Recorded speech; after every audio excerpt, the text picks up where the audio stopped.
Porque hoje a gente está se comunicando por sinais. De tanto que a gente não tem a capacidade de dialogar. A gente manda reação, a gente bate palminha, a gente curte story, curte foto, mas a gente não tem a capacidade de falar oi. Você tem que acolher o que o outro vai dizer. E você tem que deixar ele tranquilo para falar. Porque senão, não vai ter conversa. Vocês vão ficar no silêncio. A gente descredita a mulher, chamando de mimimi ou de loucura, aquilo que ela alega como dor e sofrimento. Meu nome é Thomas Serrini, eu sou escritor, poeta, psicanalista, palestrante e atualmente me entendo como um mentor e especialista em diálogos. Você acredita que a falta de diálogo pode mudar o rumo de uma vida? Você começou a nossa conversa aqui me dizendo que a ideia do podcast também é trazer muitas histórias, né? Eu vou te contar uma para responder essa tua pergunta. Eu tenho uma mentorada que há um tempo atrás me disse que estava num dia trocando uma ideia com um amigo dela. Amigo de décadas, assim, que ele se conhece há muito tempo. E é aquele grande amigo que você basicamente compartilha tudo, né? Para quem diz que mulher não tem amizade com homem, eu realmente não concordo com isso, tanto que nós temos esses casos assim até com frequência. Tanto que ele também compartilhava tudo com ela, inclusive os relacionamentos que ele teve ao longo da vida. E sempre dois amigos. Até que nesse dia, eles já estão com 52 e 55 anos, ela com 52 e ele com 55. Ela perguntou para ele sobre o que ele estava passando na relação dele, que ele estava tão triste. E ele realmente começou a desabafar e acabou se abrindo, dizendo que sempre se apaixonou e sempre amou. Eu não vou falar o nome, não posso falar o nome, mas sempre amou essa minha mentorada. E ela ficou sem chão, ela não sabia o que fazer. Porque se ela soubesse antes, ela até comentou comigo, Thomas, se eu soubesse antes, eu ia olhar para esse homem com outros olhos, a gente ia ver uma possibilidade com outros olhos. E com certeza, se eu soubesse dessa informação há 30 anos atrás, sabe lá Deus o que seria da nossa vida. Provavelmente a gente teria construído mais juntas. Então acho que sim, a resposta é sim. Se você tem um problema de falta de diálogo ou uma virtude da capacidade de dialogar, você consegue mudar a tua vida e com certeza das pessoas que se relacionam com você. E onde que você acredita que começa esse bloqueio, né? Porque você é pequeno ali, aí você começa a aprender a falar, né? A dialogar. Em que momento você acredita que começa a criar esse bloqueio da pessoa ter dificuldade de se expressar? Eu acho que o bloqueio, ele começa a partir do momento que, para a psicanálise, a gente chama de formação do eu, tá? O Freud não foi uma pessoa que se atentou ou se dedicou muito a explicar essa formação. Para isso, a gente vai ter que investigar outros dois psicanalistas, principalmente o Winnicott, que é um britânico muito famoso, e o Lacan, que todo mundo conhece, né? O psicanalista francês que contribuiu muito aí para a psicanálise. Os dois explicaram que na formação do eu, assim que se cria o eu, cria-se também um elementozinho que vai ocupar parte do nosso psiquismo, que se chama o eu ideal. Basicamente, é um pedaço de nós que nós não temos, que nós não somos, mas que nós queremos alcançar.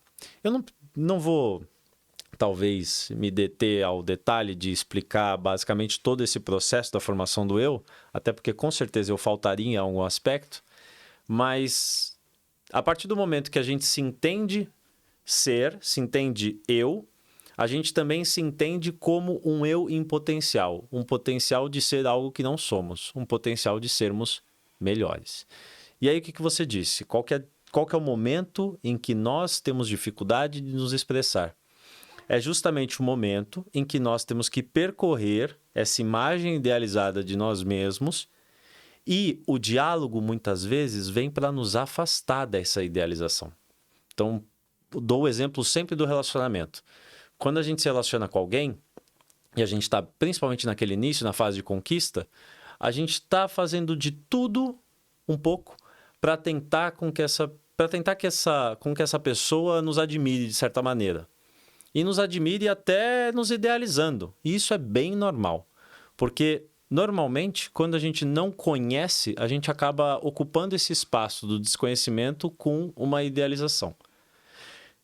Quando o tempo vai passando, as circunstâncias da vida vão acontecendo, as mudanças, as necessidades, as brigas que no início não tinham, agora passam a ter. Você vai chegando num lugar de dificuldade de manter esse personagem idealizado que a pessoa tanto admira. E você também vai ter que chegar num lugar de ter que dialogar com ela, e o diálogo vai passar pela possibilidade de expor um outro ser que não é o idealizado para essa pessoa que você admira. Da mesma forma que quando criança você teve que dialogar para expor, vou dar um exemplo mais concreto. Principalmente no caso do gênero masculino, né? A gente tem uma expectativa de gênero masculino hoje que a gente cria os meninos para serem fortes, viris, invencíveis, irredutíveis e tudo mais. A primeira vez que o menino chora, a gente fala, engole o choro.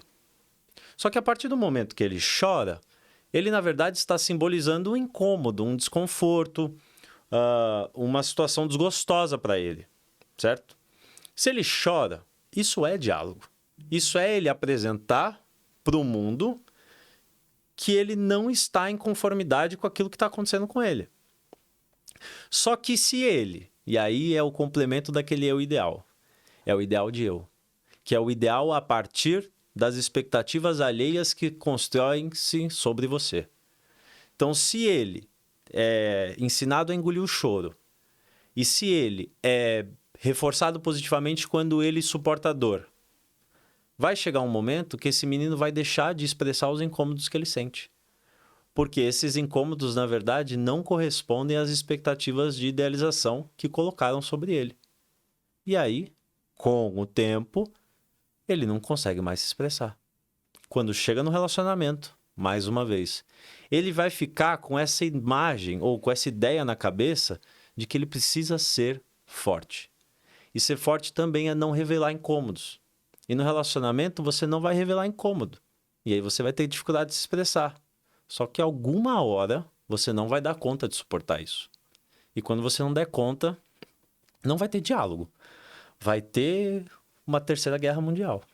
E daí que a pessoa fala, é muito explosiva, a pessoa briga, mas na verdade é porque ela criou um personagem? Seria mais ou menos isso? As pessoas... Nem consciente, né? Não, nem conscientemente. Eu acho que tem duas questões, tá? Tem a questão que a gente estava tratando do próprio conteúdo, de você não ser estimulado de maneira alguma a expressar quem você é. E tem uma questão de falta de formato. Por quê? Porque, em geral, a gente aprende diálogo aonde? Na escola? Não tem matéria disso, né? Na faculdade? Também não tem matéria disso. Não estou falando de oratória, não estou falando de retórica, não estou falando de faculdades como publicidade, como jornalismo, não estou falando disso. Estou falando de diálogo. Tem algum lugar que a gente aprende isso necessariamente? Oficialmente, formalmente, não. Em geral, é no seio familiar, né? Então, quando você me pergunta se essa pessoa explosiva, essa pessoa que não sabe dialogar no formato, essa pessoa que só sabe ferir quando fala, provavelmente ela vem de um ambiente familiar que as referências de diálogo dela foram essas. Então, ela vem de uma casa onde os pais brigam muito, ela vem de uma família onde as discussões são recorrentes, ela vem de um ambiente odioso, onde há ofensas, onde há agressividade, onde há violência, e foi nisso que ela baseou a comunicação dela. Nessa referência. É claro, eu não posso decretar isso, tá? A gente não pode ser categórico, eu sempre brinco, falo com as minhas mentoradas, né? Que tudo em matéria de ser humano é um mistério. Porque nós somos mesmo. E não adianta vir falar que existe uma regra que, olha, se a criança veio de ambiente X, o adulto vai se comunicar de forma Y. Não existe isso para psicanálise ou para qualquer matéria de ciência social. Não tem como. Mas a gente pode fazer alguns levantamentos e chegar a algumas, como eu posso dizer, tendências. No máximo, tendências. Porque categoricamente afirmar que as pessoas que são explosivas vieram de ambientes que pais ou referências foram explosivos também, não dá para afirmar. Mas é uma forma de se enxergar. Eu abri uma caixinha lá para falar que você ia vir e tal, e a gente ia falar sobre diálogos, né? E eu fiquei até surpresa, porque eu achei que as pessoas iam falar assim, eu tenho mais problemas no diálogo, no relacionamento amoroso, ou no trabalho, ou familiar. Mas a maioria das pessoas falou que tinham problemas consigo mesmo, né? O próprio diálogo interno. Uhum. E você falou para mim, isso é a base. Né? Eu queria que você me falasse um pouco sobre isso. Eu posso falar de como eu, na verdade, comecei a dialogar comigo mesmo, né? Eu, para você ter uma ideia, era um cara que preenchia bem esse espaço, essa expectativa do masculino forte, do masculino inquebrantável, do masculino irredutível, do masculino... enfim, eu tentava preencher esse lugar. Até o momento que eu vi a prisão que eu tinha me colocado, né? Que isso, na verdade, não era necessariamente uma moldura que se encaixava, era uma prisão que te aprisionava e te fazia sofrer. Só que nesse lugar também não há espaço para se entender. Não há espaço para você conversar consigo mesmo, tentar perceber o que acontece contigo, quais são as sensações, os sentimentos.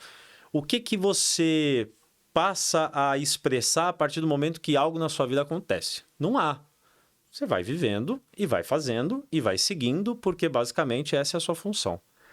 Só que logo depois de um relacionamento que foi muito difícil, eu acabei vendo a necessidade de parar um pouco e olhar para mim. E eu fiz isso mediante a escrita. Foi aí que eu comecei a escrever. As minhas primeiras poesias, elas saíram em 2016, 2017, que foram os anos subsequentes ao meu término, e foram os anos que eu não me relacionei com outras pessoas, assim. Não necessariamente de maneira mais fixa, digamos, né? Ou de maneira mais formal.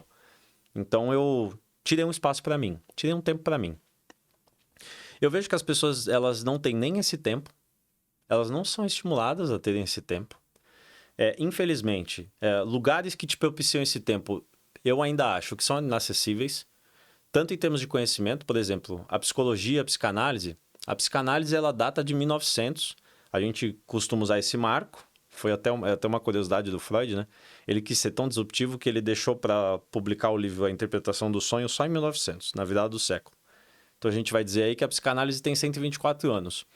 A psicologia é da década de 20, 30, eu não sei a exata data. Já são menos anos ainda, mais ou menos uns 100 anos. Então, as ciências que nos permitiram olhar para nós mesmos são extremamente recentes na história da humanidade. E elas ainda são inacessíveis. Tanto em conteúdo, a gente vê, por exemplo, a coleção completa das obras de Freud, a dificuldade que é para acessar essa coleção com uma boa tradução. Muito difícil, muito difícil. A gente vê na faculdade de psicologia, ou psicólogos teóricos da psicologia, quantos deles não são traduzidos. E a gente tem toda a inacessibilidade financeira. Para você fazer uma terapia, tem um preço. Para você fazer uma análise, tem um valor que não é barato. Inclusive, agora está hypado no Instagram uma psicanalista aí que está vendendo... Algumas psicanalistas que fazem... Algumas e alguns que fazem análise a valor de R$1.000, R$1.500, R$2.000, uma sessão de análise de 50 minutos, tá? E tem gente que paga. Enfim, não vou entrar nesse mérito. Mas, enfim, são questões extremamente inacessíveis ainda para grande parte da população. Então, eu vejo que falta espaço, falta tempo, falta acesso e eu acho que falta estímulo.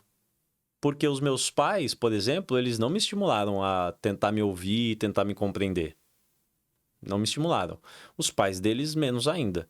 Talvez, eu tenho 30 anos, talvez os meus filhos farão parte de uma geração onde essa possibilidade seja mais concreta. Porque, por hora, tanto por essas questões de educação, quanto por essas questões de acessibilidade, eu vejo que está todo mundo sofrendo da mesma maneira. E hoje, assim, a gente é meio que coletivo, né? A gente vê muita gente com depressão, com ansiedade, uma série de questões. E como lidar com isso? Olha, tem um livro que, inclusive, foi escrito por alguns psicólogos e psicanalistas em colaboração, aqui da USP, que o nome do livro se chama Neoliberalismo e o Sofrimento Psíquico. E basicamente ele traz uma tese de que o mundo em que vivemos hoje, ele é formatado para causar em nós tanto depressão quanto ansiedade. No caso do nosso país, a gente é campeão, não sei se você sabe, mas a gente é campeão nas duas doenças, né? Tanto em ansiedade quanto em depressão, o Brasil é o país que mais tem pessoas com esses diagnósticos no mundo. Perfeito, essa é uma questão. O que pode levar a isso? São inúmeras teses, são inúmeras razões, mas elas passam muito além do aspecto individual e familiar. Porque muita gente vai atrelar a depressão a um luto mal compreendido, mal processado, ou vai atrelar uma ansiedade a uma criação ansiosa dos próprios pais que transmitiram isso para os filhos. Mas hoje o nosso ambiente de trabalho nos deixa depressivo e ansioso. Hoje, o risco, a falta de empregos, por exemplo, formais, nos deixam depressivos e ansiosos. Hoje, por exemplo, uma coisa que antes não tinha. O meu pai permaneceu 40 anos no mesmo lugar. Sentou o bumbum na cadeira durante 40 anos, numa mesma empresa, e trabalhou e acabou. E foi isso. Então, ele não tinha momentos para pensar se no dia seguinte ele necessariamente ia ter esse emprego, da mesma forma que hoje a gente pensa, se no dia seguinte o nosso emprego vai ser mantido. Ele também não tinha necessariamente a necessidade de pensar se no final do mês ele ia ter o salário para pagar as contas. Ele não tinha necessariamente... Estou falando de uma classe média, tá? Ele não tinha necessariamente a capacidade ou a necessidade de pensar em arrumar uma fonte de renda extra. Já parou para pensar que renda extra é algo do nosso século? Por quê? Porque a conta não chega. Então, todas essas questões, muito mais materiais, muito mais concretas e sociais, levam a gente, de acordo com a tese desse livro, é uma tese que eu concordo, levam a gente a isso. E tem um segundo viés, tá? Hoje, como é que você diagnostica o que é depressão e o que é ansiedade? Muito difícil, né? É algo abstrato. A não ser que você vá se valer de fundamentos hormonais e neurocientíficos. Mas mesmo assim, eles não são suficientes para caracterizar, poxa, a Darcy está depressiva, poxa, o Thomas está depressivo, poxa, o Thomas tem um transtorno de ansiedade, a Darcy tem um transtorno de ansiedade. Não é a mesma coisa que ter uma febre, né? Não é a mesma coisa que ter uma virose, não é a mesma coisa que ter um câncer. Então, beleza. Só que existe, e aqui não é uma teoria da conspiração, isso é baseado em dados e fatos. Existe um interesse muito grande, farmacológico, de sustentar cada vez mais diagnósticos nesse sentido. É só a gente ver o que é o Venvance em pleno 2024, que é uma metanfetamina e se tornou um tic-tac. E isso a gente está naturalizando e banalizando muito por esse estímulo mercadológico de nos fazermos entender cada vez mais que precisamos de uma pílula. Só para você ter uma ideia, eu trabalhei no Tribunal de Justiça, né? Eu sou funcionário público. Durante 6 anos eu trabalhei lá. Quando eu pedi a minha licença para começar a trabalhar com internet, com a escrita, com outras coisas, eu fui sair do gabinete e na época eu estava tendo crises de ansiedade. As crises de ansiedade são sintomáticas, né? Formigamento, nebulosidade na visão, enfim, tem sintomas. Até o acelero do batimento cardíaco e tudo mais. E aí, eu lembro que no dia que eu pedi para sair, eu falei com o meu chefe, falei com uma colega, aí uma terceira colega me ligou. Aí ela me ligou e falou, Thomas, tudo bem? Olha, te desejo todo sucesso, fica bem, que você tenha sucesso aí nas coisas que você vai fazer. Que bom que você vai tirar esse tempo para você, vê se cuida, ó. E posso te falar? Vai atrás de um remedinho. Vai atrás de um remedinho. Eu tomo. Nossa, eu tomo, ó. É uma maravilha. Faz uns 10 anos já. Eu não abro mão. Aí eu fiquei pensando, meu Deus, será que eu vou ter que ir atrás de um remédio para poder viver? Não é possível. E não é possível que essa pessoa tenha falado isso com essa naturalidade. Mas a gente naturalizou ter que ler bula da mesma forma que a gente lê jornal. Isso, assim, para mim, é um absurdo de marca maior, assim. É uma coisa que a gente não pode conceber de uma maneira tão tranquila. E é super comum mesmo. Muito comum. E assim, eu não estou julgando quem está tomando o remédio, tá? Eu não estou julgando essa pessoa. Porque Na verdade, eu estou julgando esse contexto, essa realidade que fez ela naturalizar esse processo. É porque é muita gente. Pois é. Hoje você não tomar nada é basicamente uma exceção. A gente sempre fala isso. E isso é muito A preocupante. gente fala isso. Entendeu? E aí você foi buscar na escrita essa coisa de você olhar para dentro? Foi sozinho? Como que foi esse processo? É porque assim, bom, eu não tenho medo eu não tenho receio em falar as coisas, porque o diálogo ele exige muita coragem, né? E a gente tá aqui para dialogar. Exatamente. O que aconteceu? No final do ano de 2017, virada para 2018, eu me relacionei com uma pessoa e eu falava para ela que eu estava justamente nesse momento de me entender, de me perceber, de tentar me investigar. E ela falava o seguinte para mim: tudo bem, eu entendo e respeito, vamos levando. E beleza.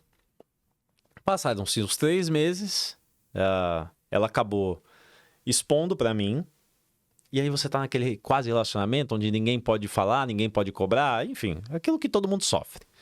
Hoje, graças a Deus, eu tô namorando, mas enfim, naquele momento tava todo mundo sofrendo isso, tanto eu quanto ela. E ela virou para mim e falou assim: eu não quero te cobrar, mas o negócio é o seguinte, eu tô gostando de você e pelo visto não tá sendo recíproco.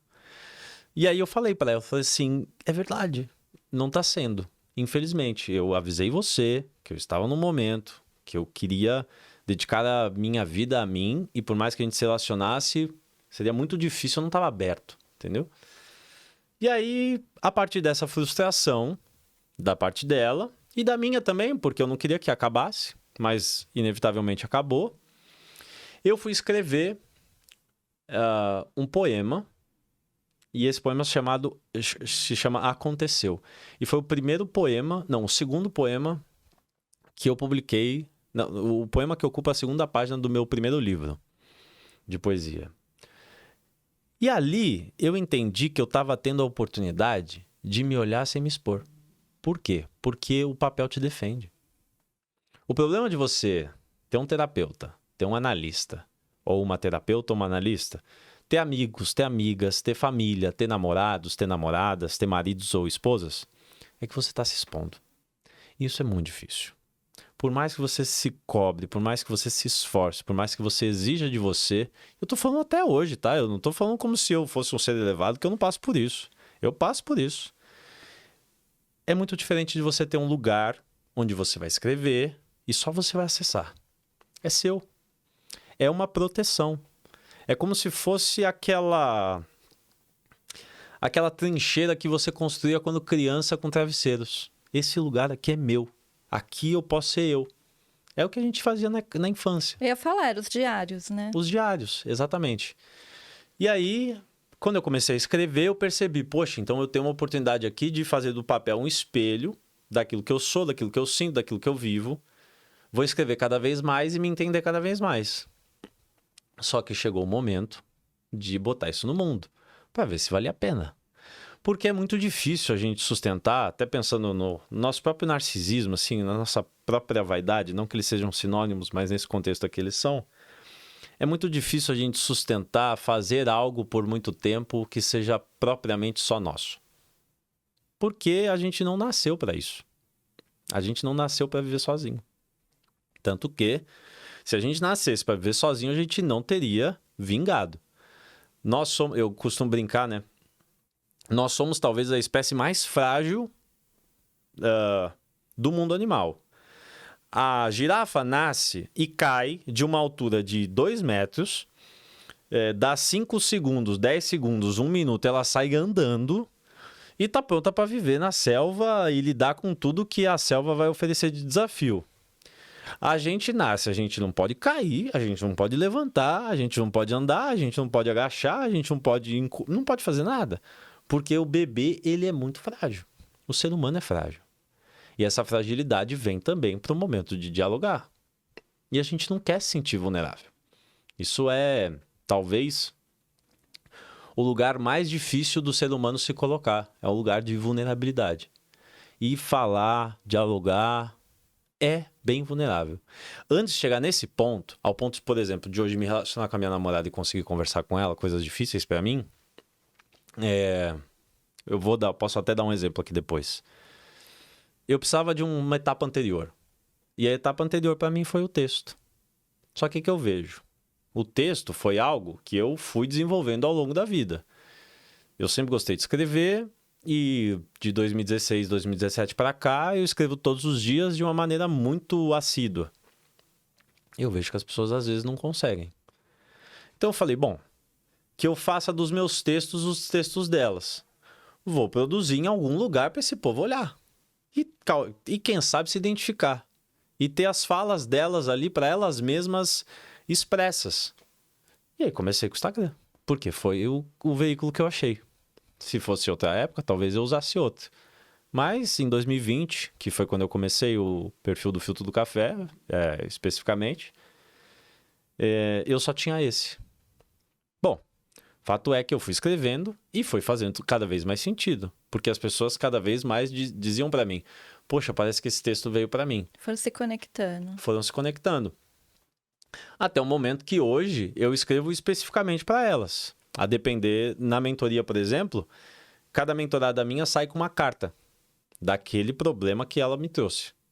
E, em geral, é um problema de diálogo. Pode ser com ela mesma, pode ser com outra pessoa. Mas ela sai com uma carta, ela sai com o texto que ela não conseguiria escrever por ela mesma, entendeu? E é muito legal que você usa essa coisa do texto como uma base, né? Eu vi eu não lembro se foi uma live, alguma coisa, que eu achei muito legal, queria que você falasse aqui, que é aí relacionamento mesmo. Uhum. E quando a pessoa...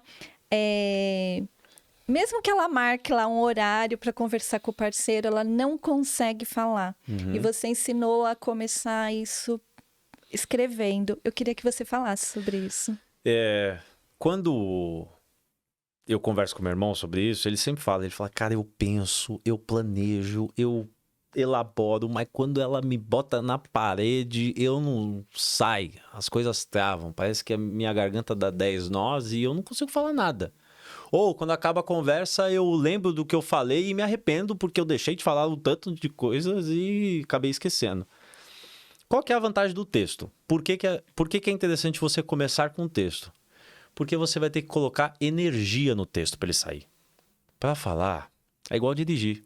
Aí é quando a pessoa eu queria que você explicasse lá do comecinho, que eu já assisti, né? Mas quem está em casa não assistiu. Sim. Você estava orientando não, dando uma dica ali. Quando a pessoa ela quer conversar alguma coisa com o parceiro dela. Do horário. E ela não consegue, sim. Ou ele. E aí você foi dando um passo a passo. Eu achei sensacional isso. O primeiro passo é vocês têm que se comprometer a ter um momento da semana para isso. Independentemente de ter assunto ou não. Por quê? Porque é muito fácil não ter assunto. É muito fácil. Quando a gente falta na análise, em geral a gente vai dar uma justificativa, uma desculpa. Putz, estava corrido, putz, tive reunião. Para o psicanalista isso chama-se resistência. E hoje, fazendo as duas coisas, eu entendo que a resistência existe. Então, assim, você provavelmente estava precisando muito da análise, só que ela ia doer demais e você fez de tudo para ela não acontecer. Assim como a gente evita assuntos. Então, assim, a primeira questão é, marque um horário e não abra mão dele. Nesse horário, a segunda questão é, ambos 100%. Então, não tem celular, não tem televisão, pode ter uma musiquinha, pode ter um vinho, pode ter algo que conforte, mas não tem distrações, porque não tem terceiros. O diálogo é de vocês dois. E é importante que eles saibam disso, porque uma das coisas que bloqueiam o diálogo entre casais é justamente o fato de que a conversa não vai ficar ali. Tem gente que vai levar isso para amiga, tem cara que vai levar isso para o amigo, tem gente que vai levar isso para a mãe e ferra com o genro ou ferra com a nora. Tem gente que vai levar isso para a vida. Não. Aquela conversa tem que ficar ali. Porque é uma conversa de vocês dois, deles dois. Então, primeira coisa, horário. Segunda coisa, o ambiente e essa exclusividade, esse monopólio sobre o assunto. Terceira coisa, não sabe do que falar. Se você não tiver escrito nada, não sabe do que falar, começa pela semana. Ai, Thomas, eu não tenho uma discussão, eu não tenho um assunto difícil, eu não tenho uma conversa delicada, eu não tenho nada espinhoso para tratar. Tá bom, então conta da sua semana. Vai contando, vai contando. Porque na análise a gente, em geral, começa pelo cotidiano. E deixa ele falar, e você, por favor, ouça. Quarto passo. Ele falou, escuta ativa. Não é escuta para responder. Não, é escuta para absorver. Sabe aquela pessoa que fica esperando você falar de um assunto? Ou melhor, aquela pessoa que te pergunta só para ela poder falar dela? Então, não é o caso. Se você tá com isso, com essa pretensão, muda, rebobina. Rebobina vai acusar a idade, né? Mas enfim, rebobina a fita aí e vai de outra forma, para você conversa. Então são todos esses passos, vou recapitular. Tem o horário, tem o ambiente, tem o assunto, que se não tiver é cotidiano, comece por ele. E tem o monopólio da exclusividade da conversa, ficar ali. E tem finalmente a escuta. Vocês dois precisam se escutar. E assim, a escuta na psicanálise é uma escuta... Eu não vou falar que é neutra, porque é impossível ser neutro. Mas é uma escuta livre de julgamentos precipitados. Então ele vai falar... O que você tem que botar na sua cabeça é que a primeira coisa, ou a primordial, chama-se acolhimento. Você tem que acolher o que o outro vai dizer. E você tem que deixar ele tranquilo para falar. Porque senão, não vai ter conversa. Vocês vão ficar no silêncio. Na análise isso acontece. E o psicanalista, é claro, vão variar as abordagens, tá? Mas, a depender da abordagem, ele vai ficar quieto. Agora, você imagina você com o seu companheiro, com a sua companheira, 1 hora quieto. No horário que era para vocês se juntarem e falarem de algo. Então não vai funcionar. Então, em geral, eu trabalho isso. Agora, para tornar isso mais eficiente, chega com a carta, chega com o texto. Porque na hora vai ser muito difícil sair. E a gente sabe que é. Todo mundo sabe que é. Porque é o que eu te falei. Falar, principalmente com quem você ama, é colocar em risco a admiração que ele tem por você. E você não quer fazer isso. E é colocar em risco a admiração que você tem por você mesmo. E você também não quer fazer isso. Eu vou te dar um caso. Há um tempo atrás, eu estava conversando com a minha namorada e surgiu uma oportunidade de trabalho, uma oportunidade profissional.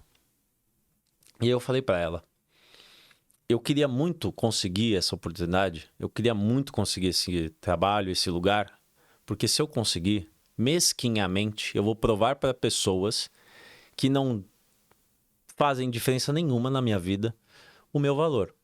E ela falou assim, mas se elas não fazem diferença nenhuma na sua vida, por que você quer provar para elas? Você vai deixar com que elas te influenciem? Esse ponto eu falei assim, eu já pensei nisso, eu estou agindo de uma maneira pequena, mesquinha, eu estou sendo totalmente sem sentido aqui, mas esse é o meu sentimento. Ela falou, tá bom, então é o seu sentimento. Bom, que você consiga ou não consiga, ou enfim, que isso te faça bem de alguma maneira. Se você mudar o sentimento, ótimo. Se não mudar, faz parte. Mas ela não me julgou, entendeu? E o fato dela não me julgar me permite, me estimula a falar. Até revelar as minhas maiores misérias. Agora, quem é que está disposto a isso? Só quem tem uma parceira do outro lado, um parceiro do outro lado, que permite. Então é muito difícil. Eu ia só falar que só para fechar, que o texto vem justamente para também não te dar subterfúgios. E eu achei legal quando você falou que quando a pessoa não consegue dialogar verbalmente, né?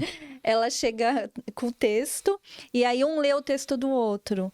E eu achei aquilo tão legal, porque realmente, às vezes, aquilo é uma coisa que está te perturbando e quando você escutar isso pela voz do outro, às vezes nem faz tanto sentido, né?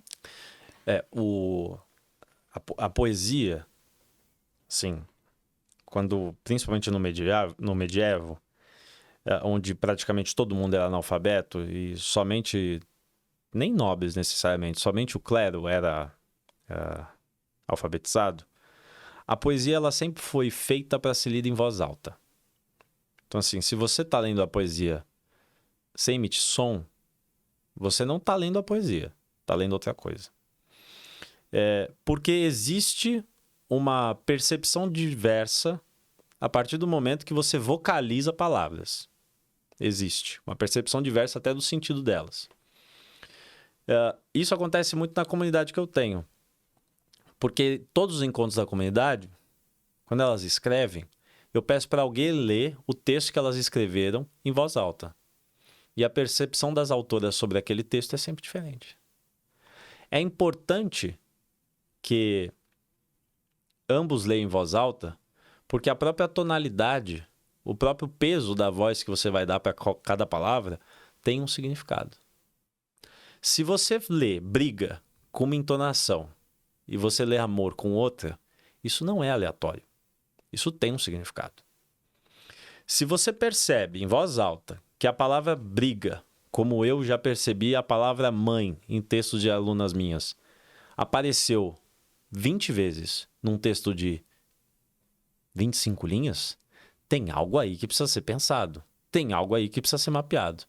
Quando você lê em voz alta, o que eu quero dizer, no fim, é que você consegue fazer um diagnóstico, um raio-x completamente diferente daquele que você faria se você não fizesse. Você está se dando uma nova chance de se ouvir também.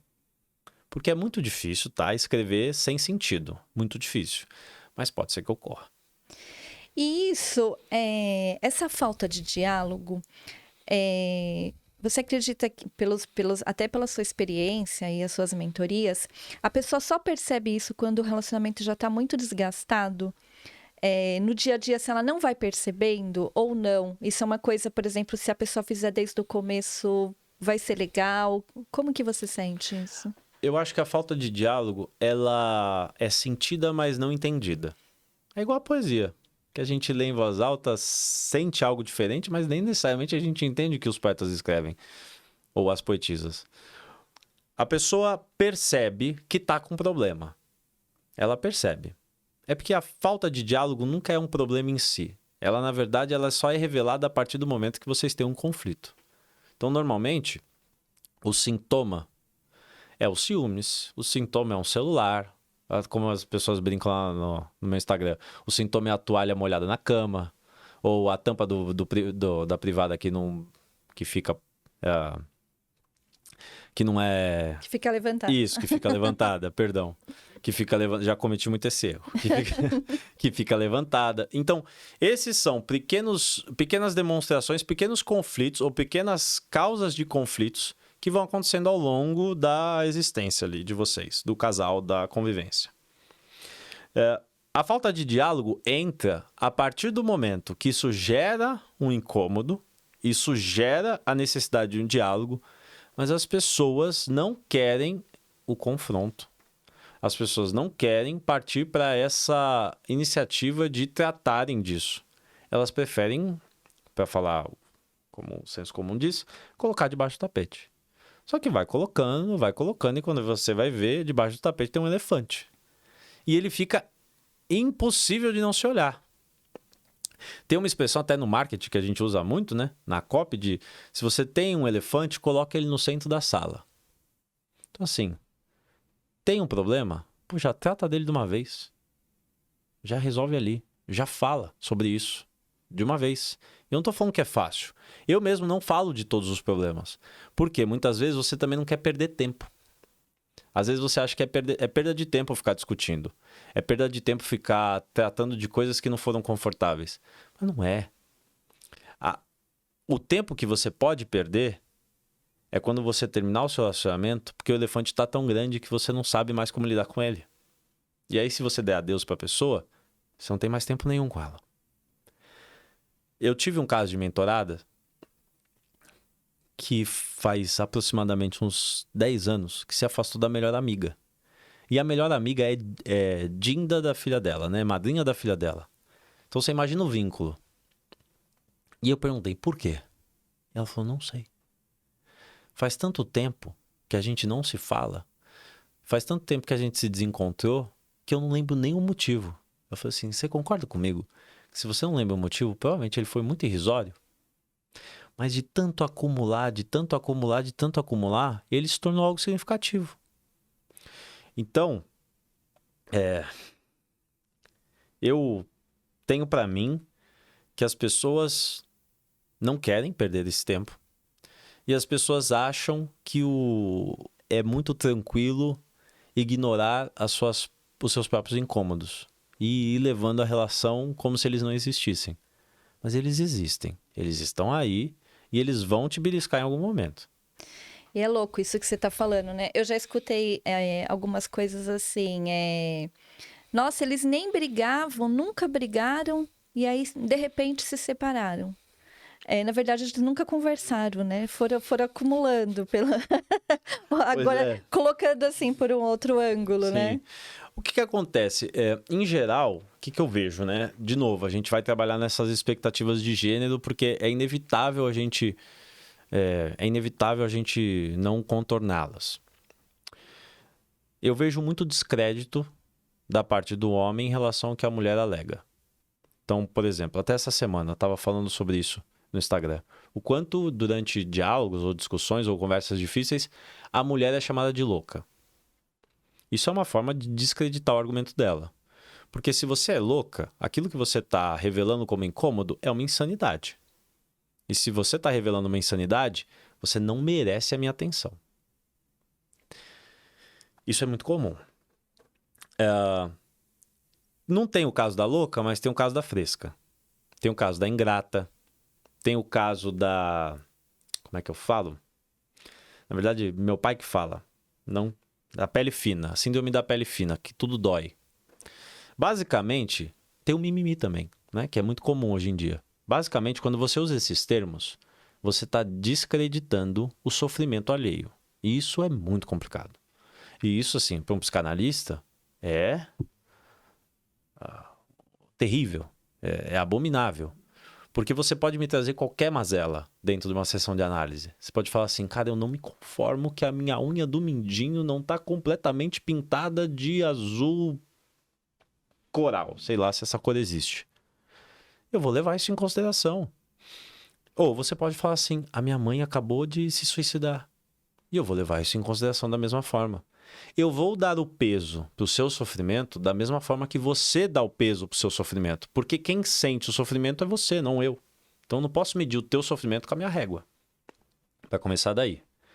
Então eu acho que tem essa questão. Toda vez, principalmente da parte da mulher, quando ela apresenta um incômodo, apresenta um sofrimento, apresenta um desconforto, ela entra num lugar de receio de comunicá-lo, porque, em geral, ela pode vir de experiências anteriores onde ela foi muito descreditada em qualquer reclamação. Tem esse primeiro ponto.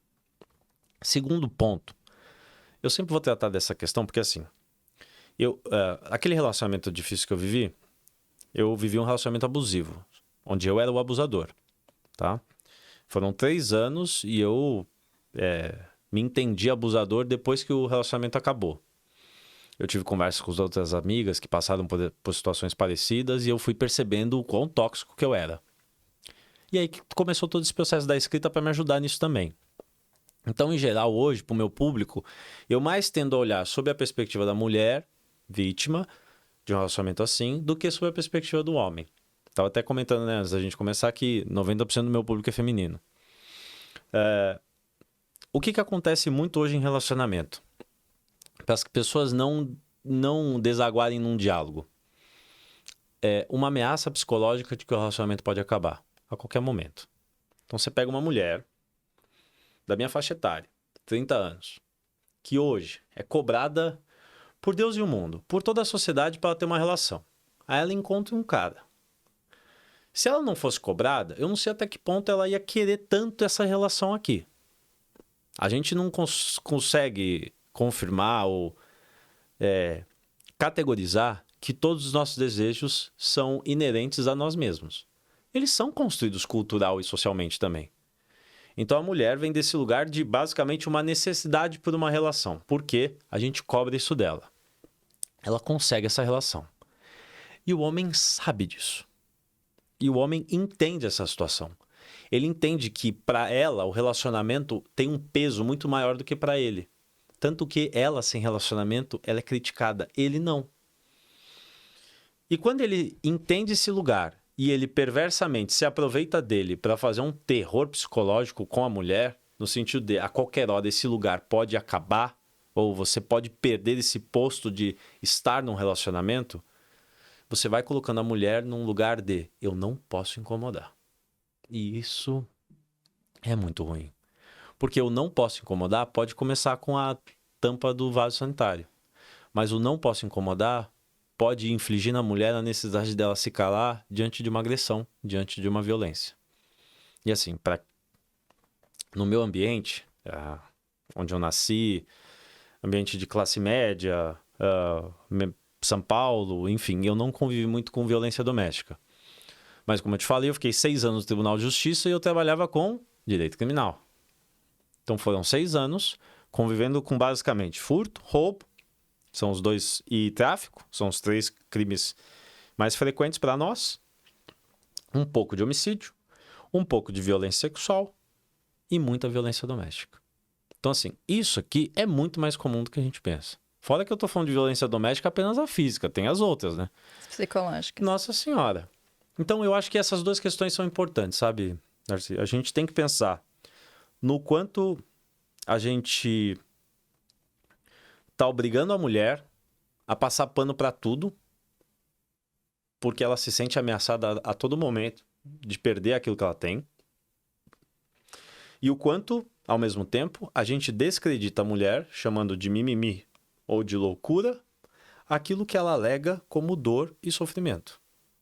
Essas 2 questões nos levam para um relacionamento que basicamente não tem comunicação. E por que eu estou falando tanto da mulher? Porque do homem essa iniciativa dificilmente vai partir. Porque, de novo, nossa expectativa de gênero.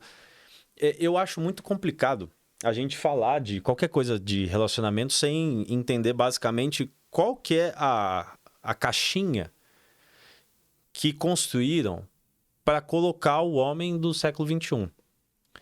Você vai concordar comigo que nessa caixinha não tem converse abertamente, francamente, genuinamente, honestamente com a sua parceira, né?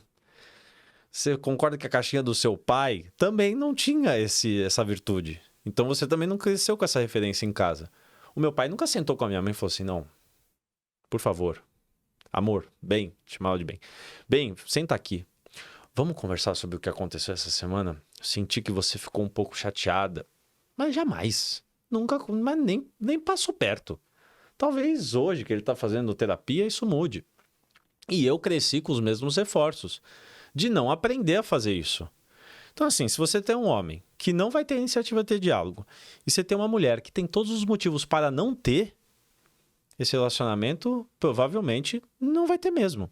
Nem escrevendo, né? Isso aí não vai salvar. Nem escrevendo muito no filtro de café não vai rolar, né? Nem escrevendo muito. Hoje, olha, assim, eu sou um grande entusiasta das redes sociais. Elas têm os seus problemas, né? A gente sabe. Elas incutem muita ansiedade e até depressão nas outras pessoas que se comparam, mas ela tem as suas vantagens. Hoje, o que eu vejo? Como é que se começa um diálogo hoje? Com compartilhado um post.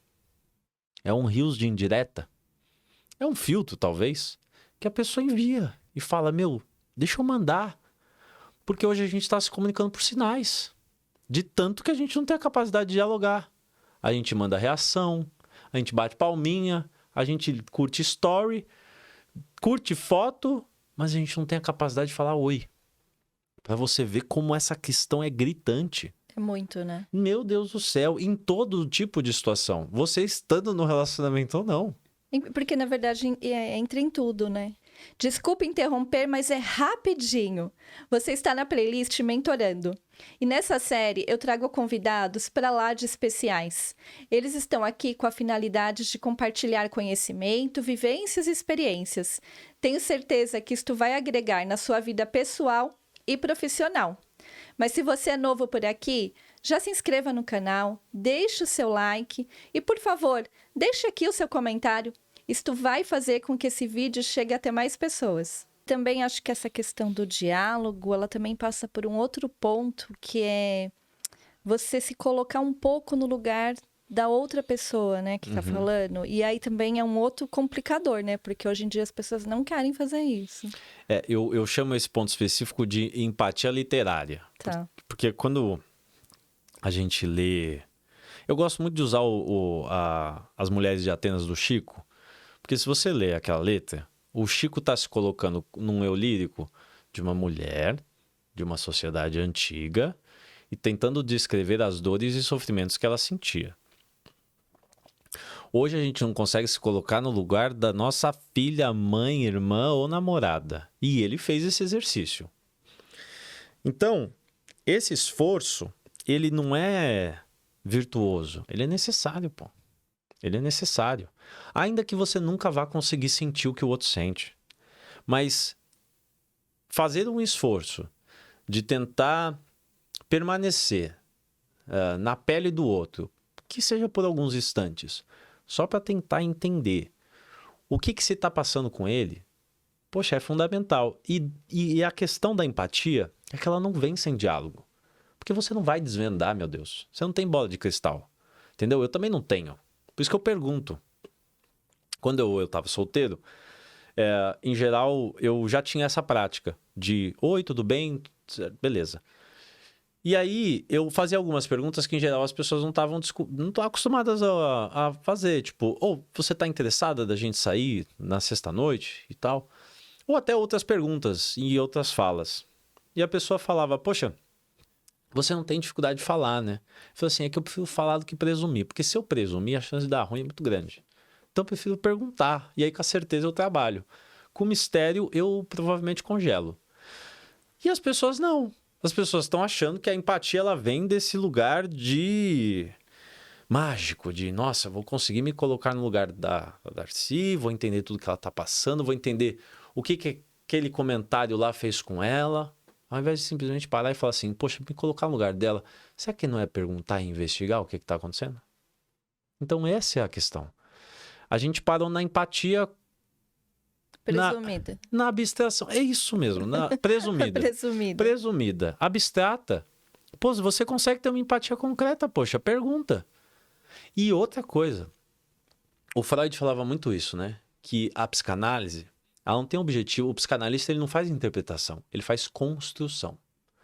Então, quando eu te pergunto, eu também estou te dando a oportunidade de se entender de uma maneira melhor. Pô, você tem dúvida que eu vou sair daqui sabendo muito mais sobre diálogo do que quando eu entrei? Nenhuma. Entendeu? Não é porque eu tô falando, respondendo, que isso aqui também não é um processo de conhecimento. Isso é um processo de conhecimento gigantesco. Então, quando eu te dou a chance de falar de você, eu tô te permitindo construir algo sobre você que até então você não tinha tido oportunidade. E você, por favor, fale. Porque aí quando você fala, você constrói e me apresenta uma versão mais fidedigna daquilo que você está sentindo. Eu consigo ter mais empatia ainda. Aí sim. Não essa empatia delirante de... eu sei como ela se sente. E principalmente esses conteúdos que a galera posta aí, de interpretação de sinais, de interpretação de 5 elementos que dizem respeito ao cara que não quer mais você e tudo mais. Eu falo, gente, mas é muita presunção. É muito raso, né? Não, raso e muita presunção, é muita arrogância. É uma arrogância intelectual. Imagina eu me entender como alguém capaz de saber o que passa na cabeça do outro a partir do que ele age. Cara, é uma pretensão bizarra. É como se eu fosse descobrir o Brasil. Mas acho que isso passa por uma coisa que as pessoas hoje elas têm um pouco de preguiça, né? E elas querem alguma coisa pronta. Então, se você der uma receitinha ali, observe esses sinais, você já vai sacar, eu acho que vai por aí, né? Agora, eu vou te colocar numa saia justa aqui, né? Pode, por favor. A gente falou muito sobre a importância do diálogo. Uhum. E o que a gente faz hoje com essa geração que não quer dialogar? Eu tenho muita dificuldade, eu tenho sobrinhos e eu tenho muita dificuldade de dialogar com eles. Porque a gente pode estar no mesmo ambiente familiar, eles estão sentados ali um do lado do outro e eles conversam pelo WhatsApp o tempo inteiro, né? Como que a gente pode tentar melhorar essa comunicação, esse diálogo? É também entrando lá na geração do WhatsApp? Eu acho que as pessoas, elas aprendem de uma maneira muito básica, de 3 maneiras. Ou via estudo, que é via ensino, ou via prática, que é via exercício, ou via exemplo. A criança vai aprender das 3 formas. No começo da vida, é muito difícil ela aprender via ensino. Não adianta você virar para a criança e falar assim, olha, deixa eu te falar uma coisa.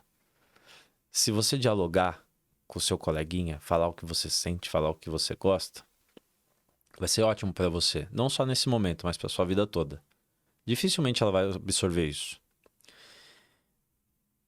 Sem esse ensino, ela não vai pôr em prática e ela não vai aprender pela experiência. Ou seja, ela não vai conseguir falar com o coleguinha e ver que ela consegue extrair um sorriso dele. E falar, poxa, olha só, como foi mais prático, como a gente foi brincar mais rápido, porque a gente dialogou e conseguiu tomar uma decisão mais assertiva sobre o brinquedo que a gente queria. A gente não precisou nem brigar para isso. Perfeito, vamos brincar mais rápido. Antecipamos o prazer que a gente já queria sentir. Dificilmente vai acontecer isso com ela. Mas o que a criança vai ter? Ela vai ter referências, isso com certeza. Então, acho que o primeiro lugar para ensinar as novas gerações da importância do diálogo parte das antigas gerações que criaram essa consciência, darem esse exemplo na prática. Só que as antigas gerações, em relação às minhas, elas tiveram a capacidade de dar esse exemplo para mim? Não tiveram. Eu tive que aprender de outras maneiras. E tive que aprender de outras formas. Mas a vida permite isso. A gente tem ainda as outras 2 maneiras de aprendizado. Então, esse seria o primeiro ponto. Para futuras gerações, a possibilidade delas verem as vantagens do diálogo entre quem elas têm como referências. Em geral, pai e mãe, né? Quando eu falo pai e mãe, é importante que as pessoas saibam.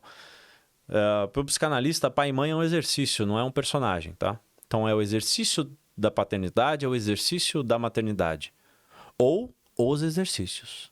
Porque a gente também está falando de um formato de família onde possamos ter mais de um pai, ou mais de uma mãe, ou mais de uma pessoa exercendo maternidade, paternidade, mais de uma pessoa praticando esses atos, tá? Isso, assim, para a psicanálise moderna, isso é tranquilo.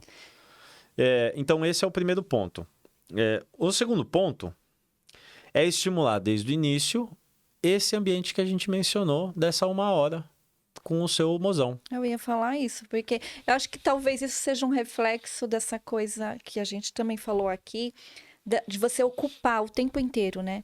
É a casa, é o trabalho, é tanta coisa que talvez não tenha esse diálogo e aí ele não teve esse exemplo, Sim. né? E você pensa o seguinte, como é que você quer estimular a criança a dialogar se quando ela começa a se expressar, você dá uma tela? Eu ia falar, você leva no restaurante, só que você quer conversar, ela começa, você dá um Você dá uma celular tela. ali para ela brincar, né? Olha, assim, a minha mãe, ela não estudou psicanálise, não teve referência, ela não teve mãe nem pai praticamente, mas ela foi muito sábia em algumas questões. Eu vou dar o exemplo do restaurante. O que ela fazia? A gente tinha um horário muito restrito, acordava muito cedo e ia dormir muito cedo. E jantava muito cedo por causa disso. Então, em geral, a gente jantava na hora que eles teriam que se arrumar para sair. E o que acontecia? A gente jantava, ela nos arrumava, a gente saía e a gente dormia nos lugares onde ela frequentava. Fosse uma pizzaria, fosse um restaurante, fosse uma festa e tudo mais. É claro, eu nunca vou me pautar num exemplo específico para generalizar, para criar uma regra geral. Não é essa a questão. Mas a questão é, até que ponto você pode exigir da criança que ela tenha um comportamento de dialogar se quando ela o faz com você, você o desmerece? E isso é uma questão que eu vejo muito. Não é para tratar a criança como adulto, não é isso. Mas sabe aquelas postagens que a gente vê na rede social de carrosséis, de frases icônicas de crianças, e aí embaixo tem, sei lá, a criança escreveu: ai, mamãe, pintei o céu de azul porque o céu é sem limites e o azul me remete a você, alguém inteligente. Enfim, uma frase icônica que você nunca imaginaria uma criança dizendo, mas ela diz. E aí você pensa, poxa, como é que eu vou subestimar esse tipo de ser? E a gente subestima muito as crianças. Não é tratando como adultas, mas a gente subestima no sentido de o que ela vai falar provavelmente não vai ter valor. Então eu vou dar uma tela. Ou o que ela vai falar provavelmente não vai me ajudar em nada. Então eu vou dar uma tela. O que ela vai falar não vai me fazer aprender nada. Então eu vou dar uma tela. Só que tudo isso é subestimar uma coisa que a psicanálise não subestima, que é a capacidade dos filhos criarem pais. Ou dos jovens criarem adultos. O quanto que nós aprendemos com crianças. Porque um dia nós também fomos crianças. E por mais que a gente ache que não, a gente está querendo a todo momento reviver aqueles tempos. Porque era um tempo bom, né? Você imagina. Você não tinha regra, não tinha limite, não tinha... Tô falando bem criancinha, né? Tudo que você queria, você era atendido. Você chorava, vinha alguém te servir, vinha alguém te acolher, vinha alguém te acarinhar. Então você quer reviver esses momentos. E quando hoje você como adulto vê uma criança em um conflito dentro da sua própria realidade ali, que é totalmente diferente da sua, e você não dá nem o ouvido para ela expressar isso, é muito difícil você criar alguém que vai conseguir dialogar. E aí nós temos de todos os tipos, né? Porque as crianças viram pré-adolescentes, os pré-adolescentes viram adolescentes, os adolescentes viram jovens adultos. E isso vai permanecer com eles até o final da vida. E depois tem a outra fase, né? Quando você não tem mais paciência de escutar seus pais, né? Tem também, porque os seus pais, eles também voltam a ser crianças, né? Eu tenho muito medo, quer dizer, eu tenho muito cuidado de falar sobre narcisismo, porque hoje na internet o narcisismo se tornou uma coisa que, pelo amor do senhor, né? Eu não sei nem o que dizer sobre narcisismo. É um Frankenstein aí que as pessoas estão usando. Eu até vi uma página hoje sobre o seu narcisista, e eram umas questões tipo, o narcisista fala que vai e não vai. O narcisista não consegue... você vai discordar dele e ele vai fingir que você não tem valor. Criou as regrinhas, né, para encaixar. A gente já estava falando agora há pouco, né? Não, uma bizarrice. E a verdade é que, assim, primeira coisa, para chocar, pro corte ficar bom, todo mundo é narcisista. Segunda coisa, narcisismo é bom. Terceira coisa, se não fosse o narcisismo, a gente já tinha morrido. Ponto final. Para a psicanálise, principalmente o narcisismo primário, é aquele momento de formação do eu. Porque assim, narcisismo nada mais é... Eu vou responder a tua pergunta, tá? Narcisismo nada mais é do que um jogo de distribuição de energia. A gente chama essa energia de libido em geral. Você tem duas opções, basicamente. Ou você investe essa energia em você, e aí essa energia se chama narcísica, ou você investe essa energia no outro, e essa energia se chama objetal. Porque fora do eu, tudo é objeto, inclusive as pessoas, tá? Mas isso é um termo psicanalítico. Então, objetal de objeto, tudo é objeto. Não só as pessoas, como, por exemplo, o podcast. Para você fazer um podcast, você investiu energia libidinal no seu trabalho, para fora de si, num objeto, tá? Então, perfeito. Quando a gente se namora, por exemplo, a gente se investe muita energia no outro, né? Porque a gente está totalmente apaixonado. Nesse narcisismo primário, como a gente não tem a capacidade de reconhecer nada além da gente só tem um lugar para destinar a nossa libido, que é para nós mesmos. Porque o bebê, e isso o Freud trabalhou bem, o bebê ele não tem consciência de nada além dele. E ele também não tem consciência da finitude dele.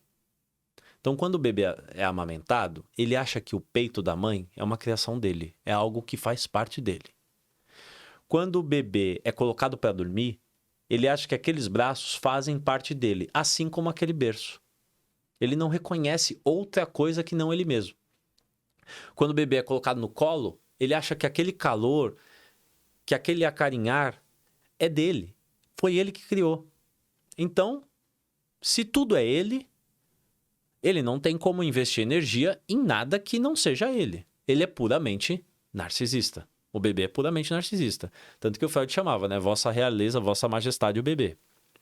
E todos nós, se tivermos pais e mães suficientemente bons, que é um conceito do Winnicott, tá?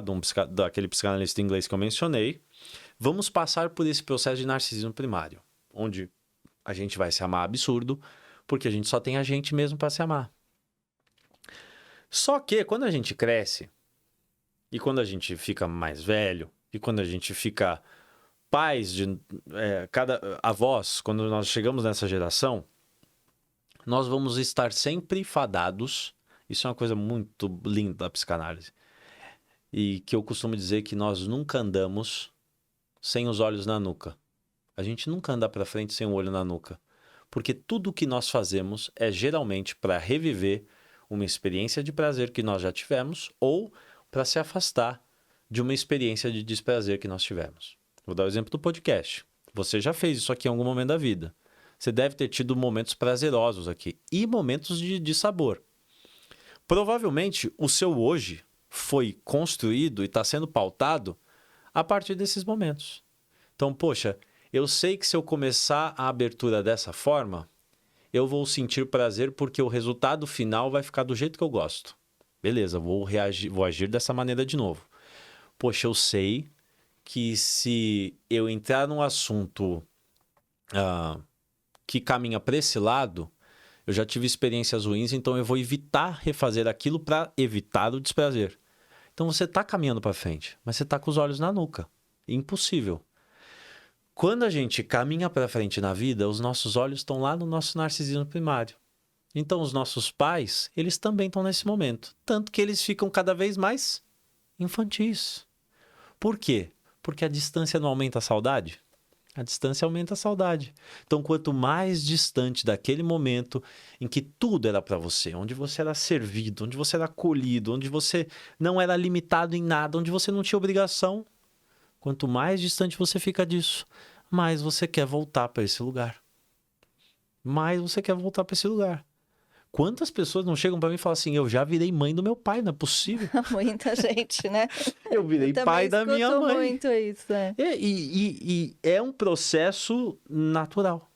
É um processo, posso dizer que comum, mas não natural. Porque vai depender, nem todas as crianças passaram por narcisismo primário, porque, temos crianças abandonadas, temos crianças que não tiveram a paternidade ou a maternidade reconhecida, temos crianças jogadas ao léu, sem questionar lares e abrigos adotivos, sem questionar essas questões. Mas a gente sabe que existem crianças na fase inicial da vida que passam por situações extremamente terríveis, assim.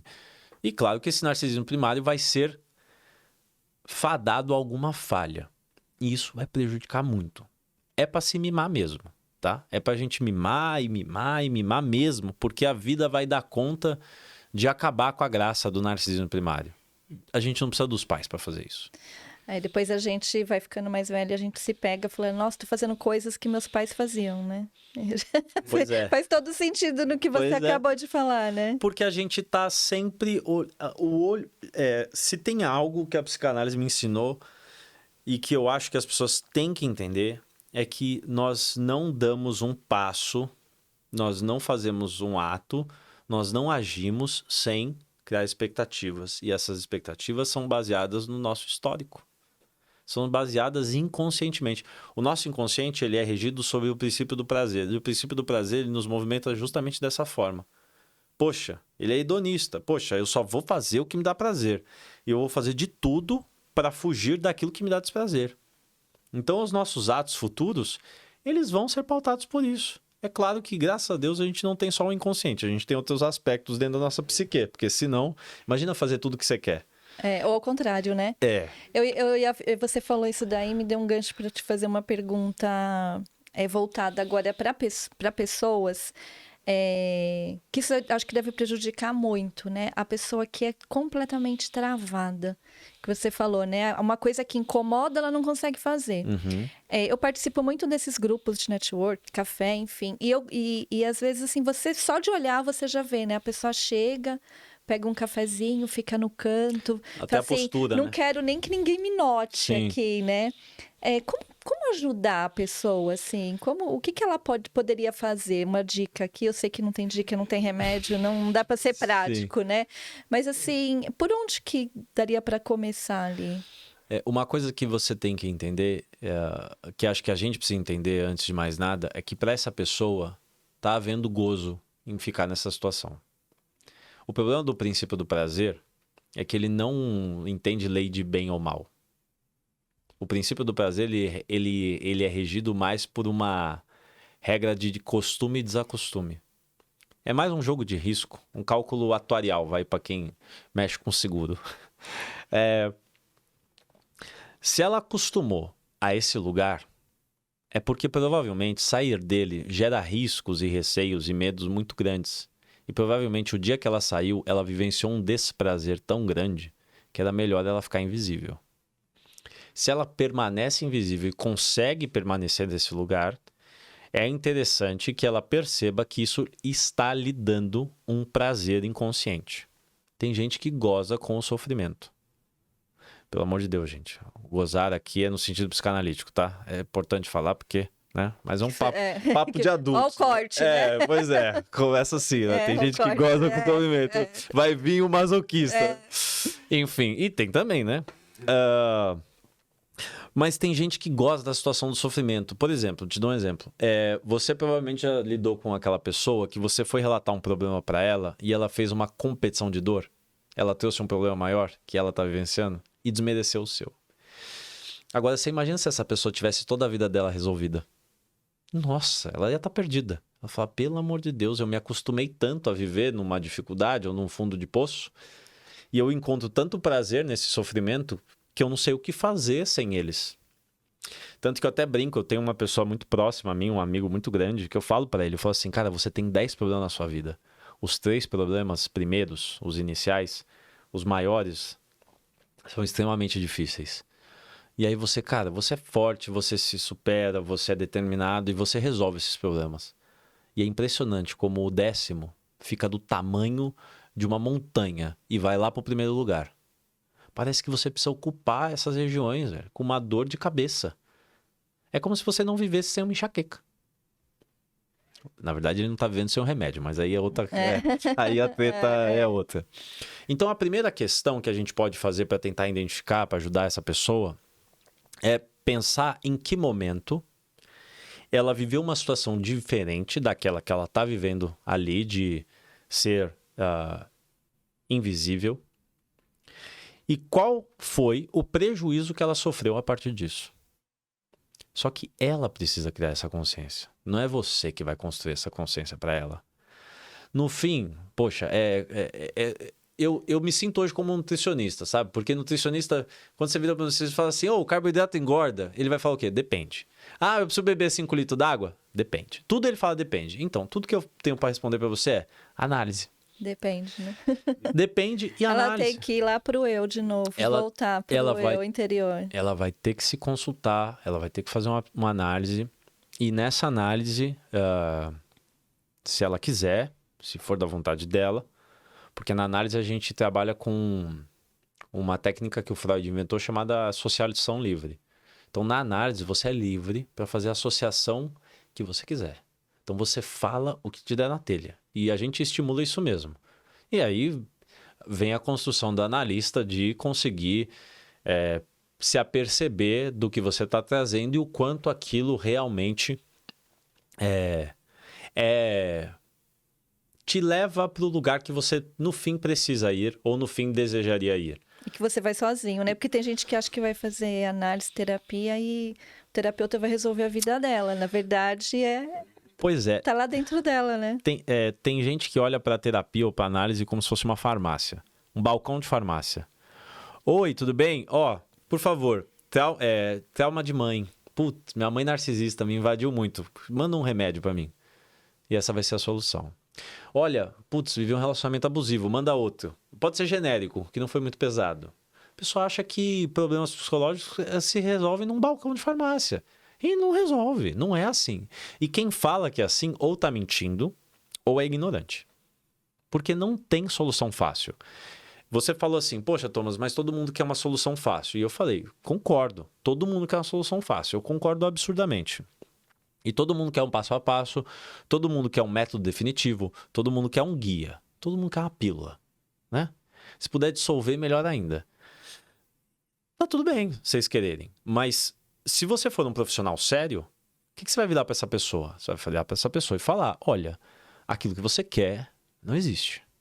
Se te prometeram isso, ou estão te enganando, e aí é uma má fé do profissional que está fazendo isso, ou estão simplesmente te oferecendo algo inexistente. E pode ser uma ignorância do profissional que está te falando isso. Então, para ela teria que, de fato, encarar esse lugar. primeiro ela precisa tomar essa consciência. Poxa, eu propositalmente me coloco num lugar, em ambientes onde outras pessoas existem e estão e se relacionam num lugar diferente de todas elas. Primeiro ela precisa tomar essa consciência. Isso precisa incomodar. Porque se não incomodar, ela não vai agir. Isso é uma outra questão também, né? Às vezes, eu acho que volta no que a gente começou a falar, né? Às vezes a pessoa se põe numa posição que talvez não seja o eu dela. Mas ela tá bem ali também. E tudo bem, né? Pois é, isso foi um grande debate em relação aos introvertidos, né? Como se os introvertidos tivessem defeito, né? De fábrica. E o que eu digo é, você tem que entender que o seu ideal não é o ideal do outro. Muitas vezes o que a gente acha que é o melhor para nós não é o melhor. Na verdade, não muitas vezes. Todas as vezes em geral. O que você acha que é o melhor para você não é o melhor para as outras pessoas.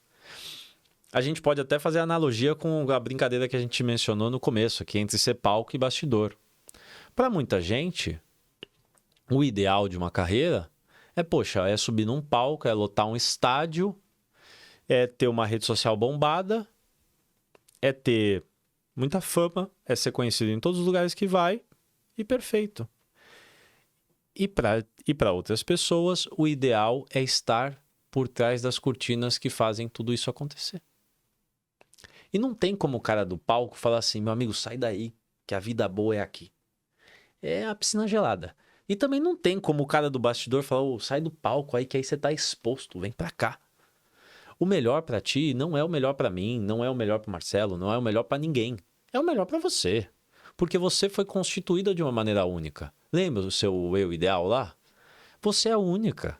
E você é única até mesmo nas suas idealizações, nas suas fantasias. Então precisa verificar se para ela o ideal seria ser vista. Ou se, na verdade, ela não está sendo vista, só que de uma outra maneira. É muito fácil a gente tentar olhar com os nossos olhos as vidas alheias, porque isso é uma forma da gente validar aquilo que a gente acredita para nós mesmos. Vou dar um exemplo disso. Teve uma época que eu morava com meu irmão e nós dois estávamos solteiros. Isso é raro porque ele teve muitos relacionamentos. Ele não teve muitos, mas ele teve relacionamentos duradouros e por pouco tempo ele ficou solteiro. Só que nessa época a gente morava junto e coincidiu de ambos estarem solteiros. A gente tinha lá uns 25, 27 anos por aí. A gente morava junto, lá em São Paulo. E a minha vida era totalmente diferente da dele. Por quê? Porque eu era atleta de CrossFit, eu competia, eu treinava lá meus 2, 3 horas por dia, alimentação, sono, suplementação, campeonato, rotina de treino e tudo mais. E claro que isso me exigia algumas questões e me impedia de fazer outras que ele não entendia. O meu irmão era um cara que trabalhava muito. Ele estava num emprego que exigia muito dele, eu era funcionário público, então, principalmente no cargo que eu ocupava, não tinha tanta pressão quanto ele, não tinha tanta exigência. Meu irmão trabalhava 10, 11, 12 horas por dia. E ele queria... E ele vivia aquele ambiente corporativo, então tem happy hour, tem festa da empresa, fim de semana ele queria sair para desestressar, e perfeito. Eu cada vez menos dormindo pouco, eu dormia muito, comia bem, não bebia e não saía. Ele cada vez mais saindo e aí bebendo socialmente, se divertindo, chegando tarde, virando madrugada e tudo mais. Chegou um momento que ele virou pra mim e falou assim, pô, Thomas, você é muito difícil, cara. Você não vai mais com a gente nos lugares, você não sai mais, parece que você não quer mais seus amigos, parece que você não quer mais estar com a gente, e etc, e etc, e etc. Aí eu virei pra ele e falei assim, Nicolas, deixa eu te falar uma coisa. Você já me viu falar pra você, pô, você não treina mais, você não come mais direito, pô, agora você fica comendo pão com requeijão todo dia, bisnaguinha, parece que você voltou a ter 10 anos. Poxa, você não dorme direito, chega no final de semana você tá morto, o seu domingo você chega, tá de dia, você vai dormir, tá de dia ainda, você passa o dia inteiro numa cama, você acha que tá certo? E você vai trabalhar virado. Ele falou, pô, você nunca falou isso pra mim. Eu falei, eu nunca falei porque eu não... Na verdade, eu não me importo com o que você faz, porque eu tenho segurança naquilo que eu faço. Agora, se você tá achando que eu deveria fazer o que você faz... Veja se você está tão seguro assim de que o que você faz é o melhor para você. E se você não está buscando em mim validação para aquilo que você está fazendo. Ou seja, pô, deixa eu puxar mais um. Deixa eu ter mais um aqui comigo, fazendo rolê, saindo, bebendo, curtindo e tudo mais. Porque aí se eu não encontrar segurança em mim mesmo para validar esse estilo de vida, eu pego o outro e falo, poxa, não, mas ele tá comigo. Então, não, então tem mais um argumento aqui, tem mais um motivo. E se ele tá comigo, poxa, deve ter mais alguns. E aí eu me valido. É por isso que a gente anda em pares. As bolhas, né? As bolhas, porque elas validam quem somos. Elas validam o que a gente pensa. Eu falo muito isso na comunidade. Eu passei a vida... foi assim. Semana passada, toda semana tem um texto, né? Que eu peço para elas escreverem na comunidade. Só para quem não sabe, eu tenho uma comunidade de vida poética para mulheres, voltada para autoconhecimento. A nossa base é a psicanálise e a escrita. Aí toda semana eu peço para elas escreverem um texto. Semana passada eu tinha pedido para elas escreverem um texto que seria uma ligação delas para elas mesmas com 10 anos de idade e a mãe delas ia estar no Viva Voz. Então, tinha esse detalhe. Não é só ligar para você, criança, não. Sua mãe vai estar ouvindo. E beleza. E aí, no encontro de segunda-feira, a gente leu 2 textos das meninas que tinham escrito e a gente começou a discutir. E no final eu falei, gente, vocês têm alguma frase, tem alguma lição principal, tem alguma coisa que vocês quisessem, que vocês queiram compartilhar, se vocês pudessem, com a criança de vocês? E elas falaram, mencionaram tal, eu falei assim, eu tenho a minha. Se eu tivesse a oportunidade de falar com o Thomas, de uns 10 anos de idade, eu ia falar assim, olha, ao longo da vida, vão tentar te encaixar em inúmeras molduras. E você, em geral, vai se revoltar para não entrar em nenhuma delas. Só que perceba que, ao fim e ao cabo, a questão não está em não se encaixar, mas está em escolher as certas.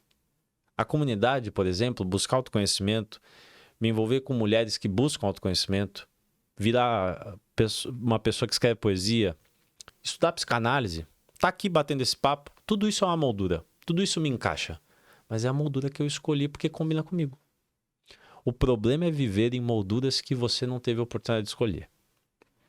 Ou tentar se encaixar em alguma que nem faz sentido para você, né? Só para agradar o outro, né? A moldura do rolê de semana, virado e tudo mais, era uma moldura que eu não queria.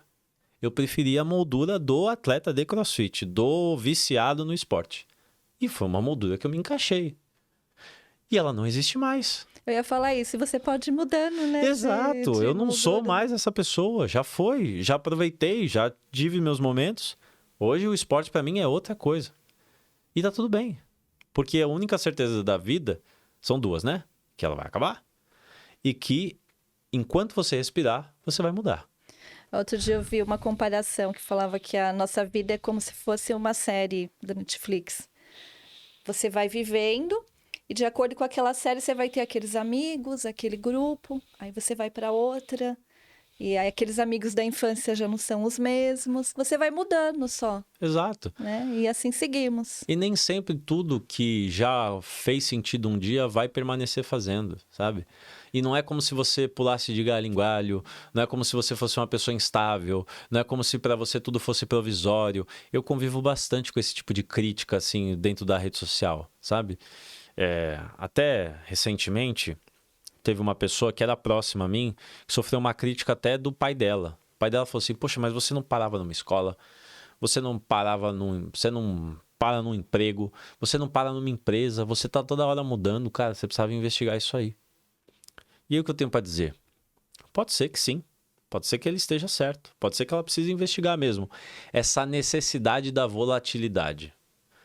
Mas pode ser que não. Pode ser só que as coisas tenham perdido sentido. E tá tudo bem. Eu não sou amigo de todos os amigos que já passaram pela minha vida até hoje. Eu tenho alguns amigos de longa data. Inclusive, sábado eu estava com a maioria deles. Amigos de 20 anos de amizade.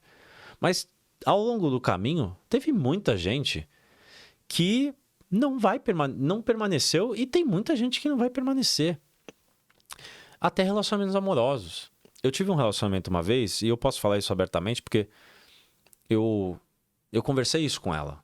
E por mais, talvez, objetificante e talvez até triste seja essa conclusão que eu cheguei, ela é uma verdade. Essa pessoa chegou na minha vida num momento muito difícil. Eu estava enfrentando problemas na minha casa, na minha família, dos meus pais, com meu irmão, com tudo. Com doença, com luto, com tudo. E ela foi o meu porto seguro, assim. Ela foi o meu doce refúgio, né? Como diria a música do Fundo de Quintal. Ela foi o lugar que eu tinha, a minha rota de fuga. Então, com ela, tudo era leve, tudo era fácil, tudo era engraçado, tudo era divertido, tudo era maravilhoso. E toda vez que eu estava com ela, eu precisava me alimentar dessas coisas. Justamente porque, para além dela, a minha realidade estava muito triste. Só que chegou um momento que essa realidade se acertou. E aí, essas coisas aqui que ela me oferecia não eram mais tão necessárias. E eu comecei a buscar outras. E eu não encontrei. E aí, a gente terminou. E eu conversei com ela. E cheguei a essa conclusão de que muitas vezes nós não vamos amar uma pessoa. Nós vamos amar a função que essa pessoa exerce na nossa vida. E função é igual mandato. Tem início e tem fim. E quando não tem mais sentido essa função ser exercida, provavelmente essa pessoa não vai ter mais sentido na sua vida. Não nos moldes que ela estava. Então, ela podia continuar sendo uma grande amiga minha. É que hoje ela mora em Portugal, enfim, ficou distante. Ela podia continuar sendo uma parceira de negócio, ela podia continuar sendo minha sócia, ela podia ser outras coisas para mim. Mas aquela função que ela exercia dentro do nosso relacionamento amoroso não tinha mais sentido. E aqui, até para a filosofia materialista, né? O que garante a existência de algo é a necessidade da função que ele exerce. Se esse copo perde a capacidade de ser copável, digamos, se ele é furado de uma maneira que não pode ser remediada, ele vai para o lixo. Porque como ele e todo e qualquer objeto que não tenha função eficaz e eficiente, ele vai se perder. Aí você vai falar para mim, mas Thomas, tem coisas que não adimplem, né? Não cumprem a sua função. E eu vou falar para você que existem funções que não são declaradas. Existem funções que são declaradas. Por exemplo, o casamento. O casamento ele nasceu como uma instituição que não era para consagrar o amor, era para consagrar a herança. Tem um livrinho do Engels que fala chamado A História da... Não, o surgimento da família, do Estado e da propriedade privada. E ele diz como que os matrimônios surgiram a princípio. Não foram para consagrar dois pombinhos que estavam perdidamente apaixonados um pelo outro. A função era outra. Obviamente que com o tempo, as funções que a gente está atribuindo ao casamento mudaram. Será que essa instituição também não deveria mudar? A gente está vendo aí hoje. Vários casamentos já estão mudando em termos de formato. Então hoje a gente tem... Quando eu falo casamento, é relacionamentos em geral. A gente tem relacionamentos abertos, a gente tem relacionamentos não de duas pessoas, mas com mais pessoas. A gente tem relacionamentos que transitam, a gente tem relacionamentos, enfim, que tem parceiros fixos e etc. A gente tem relacionamentos com outros tipos de orientação sexual. Por quê? E hoje, a necessidade, a função desse relacionamento de antes não condiz mais com as nossas necessidades. Basicamente, o que vai acontecer com esse tipo de relacionamento? Ele vai acabar. E esse relacionamento aqui, antigo, hoje, ele gera tristeza, ele gera depressão, ele gera tortura. Ele machuca as pessoas, principalmente as mulheres. Então, ele vai ter que ser reformulado. Assim como os ideais de gênero.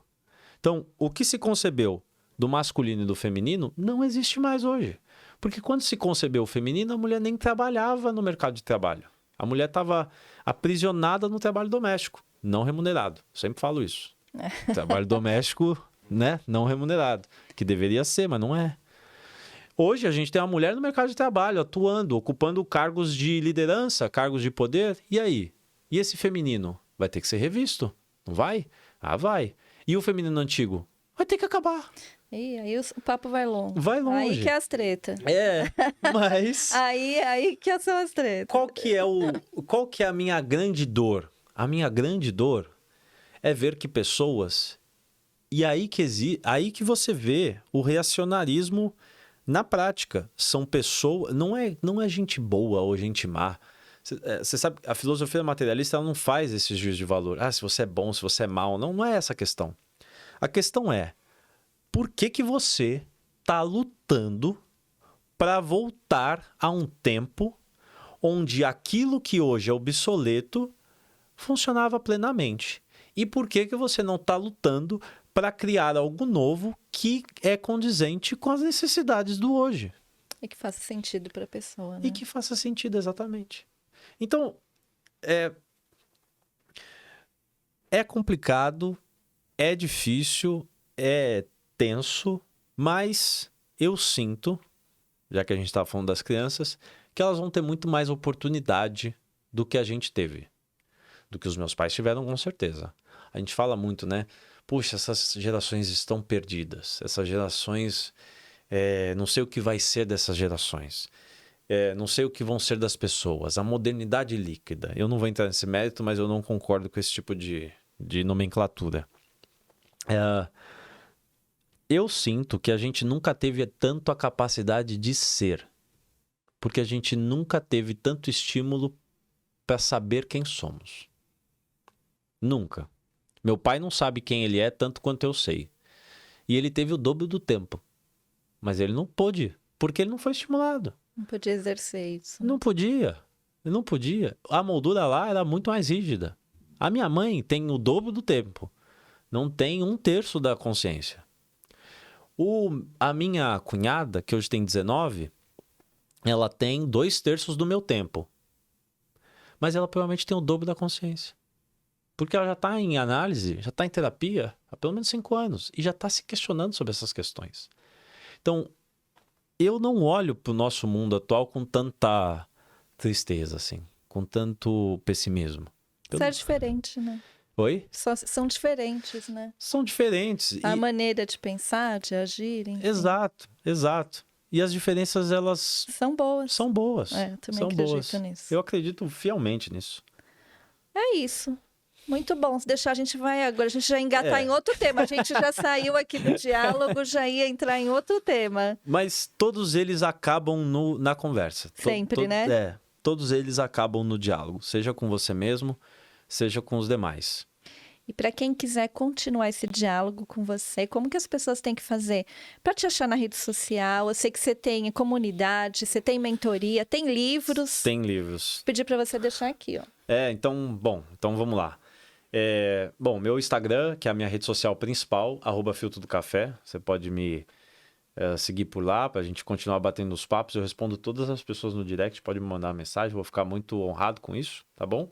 Fora isso, eu tenho um canal no Spotify onde eu compartilho reflexões e um pouco desses delírios intelectuais aqui que eu tenho, chamado Café com Filtro, que você pode ouvir pelas suas manhãs, tomando um cafezinho e viajando um pouquinho para ter um momento diferente da correria do seu dia. Tenho também meu podcast, né, o Filtro Podcast, que a gente está retomando daqui a pouco, nossa 3ª temporada vai sair. E aí você falou da comunidade, né? Comunidade Vida Poética é uma comunidade que eu iniciei esse ano, em fevereiro. Nós já estamos aí com quase 7 meses de existência. Nós temos mais ou menos umas 30 integrantes hoje, umas 15 mulheres ativas na comunidade. Para você fazer parte, é uma assinatura. Você pode entrar em contato comigo lá pelo Instagram, que eu te passo todas as informações, tá? Mas ela tem encontros todas as segundas-feiras, às 18h30. E todas as quintas-feiras temos atividades textuais, onde eu mando o texto escrito que você precisa produzir. Mas dentro da comunidade você não é obrigado a nada. Então, se você não quiser produzir o texto, está tudo bem também. E para acabar, eu tenho a mentoria Diálogo, né? Que eu criei uma mentoria justamente para solucionar ou sanar esse problema de falta de diálogo nos relacionamentos, de todos os tipos. Durante essa mentoria, a gente tem uma hora de atendimento, onde eu posso olhar para o seu problema de uma nova forma, para a gente aprofundar um pouco sobre ele, e ao final dela, você leva uma carta, que eu chamo de carta terapêutica, contigo, para você ler, para você absorver, e para você eventualmente enviar, já tive mentorados que fizeram isso, ou ler em voz alta para os parceiros ou para as parceiras, enfim, já tive esses depoimentos também. Se você quiser a mentoria, por favor, é só me chamar no direct também, a gente conversa por lá, eu te passo todas as informações de agendamento, valores e tudo mais, e a gente pode seguir juntos. Gente, é coisa, hein? É isso, muito bom. Eu gosto assim. É isso, chega. E os meus livros, eu não vou falar de todos eles, mas o terceiro Provoca tá para sair em breve lá nas redes sociais, eu vou compartilhar tudo e você vai poder ter um pouquinho dessas poesias aqui que a gente comentou no nosso podcast nas suas mãos, na sua casa, para te acompanhar nos cafés também. É isso. Darcy, Muito obrigada. eu que agradeço. Adorei, viu? Muito Obrigado bom demais. ter você aqui. Espero que você tenha mesmo, gostado, viu? que o pessoal goste também. E parabéns pela iniciativa de oferecer para as pessoas um espaço para a gente poder falar disso tudo. Para mim foi um prazer enorme, eu adoro, tá? E que eu já estou inscrito, já virei fã do canal e que sigam os próximos episódios por aí. Muito obrigado. Para você que ficou até agora aqui nesse vídeo, já sabe, né? O de sempre. Deixe o seu like, se inscreva se é novo por aqui e deixe o seu comentário, porque isso vai fazer com que esse vídeo chegue até mais pessoas. E até a próxima. Valeu!